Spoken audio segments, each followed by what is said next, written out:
आओ आओ, स्वादिष्ट सब्जी बिरयानी, ताज़ा और सस्ती। आओ आओ, जल्दी आओ। इसी बीच सूरज उधर से गुजर रहा था। उसने आवाज सुनी और अम्मा के पास पहुंचा। अरे अम्मा, ये कैसी बिरयानी बेच रही हो तुम? अरे बेटा, ये अनोखी बिरयानी है, सब्जियों से बनी हुई। चखोगे क्या? नहीं नहीं, रहने दो। मुझे खुद भी अपना चिकन बिरयानी का ठेला शुरू करना है। मैं चलता हूँ। वो बिना चखे वहाँ से चला गया। सूरज ने अपना ठेला शुरू किया, पर आधा घंटा बीत गया, फिर 1 घंटा, फिर 1.5 घंटा, कोई ग्राहक नहीं आया। आज ऐसा क्यों हो रहा है? अब तक तो आधा पतेला खत्म हो जाता था। तभी उसका एक पुराना ग्राहक वहाँ से गुजरा। अरे भाई, आज बिरयानी खाने नहीं आए? अरे सूरज, उधर एक बूढ़ी अम्मा सब्जी बिरयानी बेच रही है। बहुत स्वादिष्ट है और दाम भी कम। सब लोग वहीं जा रहे हैं, मैं भी वहीं खाकर आ रहा हूँ। ये सुनते ही सूरज के भीतर आग भड़क उठी। इस बुढ़िया ने तो मेरा धंधा ही चौपट कर दिया। वो गुस्से से अम्मा के पास पहुंचा और चिल्लाया, ए बुढ़िया, ठेला बंद करिए और घर जाकर सो जा। अम्मा चौंक गईं।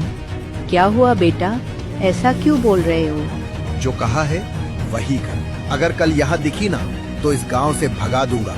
ठीक है बेटा, मैं कल से यहाँ नहीं बैठूंगी, कोई और जगह ढूंढ लूंगी।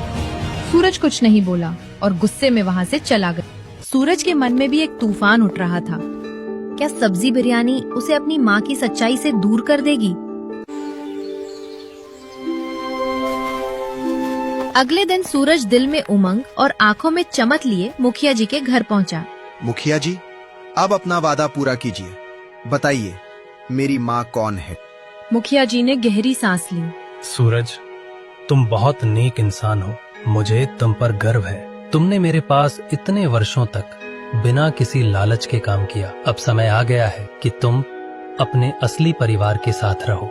सूरज बेचैनी से बोला, जल्दी बताइए ना मुखिया जी, वो कौन है? अब सब्र नहीं होता। तुम्हारी माँ हमारे ही गांव में रहती है। उनका नाम है कमला। वही बुजुर्ग महिला जो सब्जियां बेचती है। सूरज के पैरों तले जमीन खिसक गई।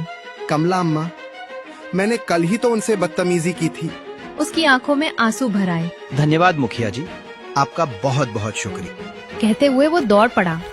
वो अम्मा के घर पहुंचा, लेकिन दरवाजा बंद था।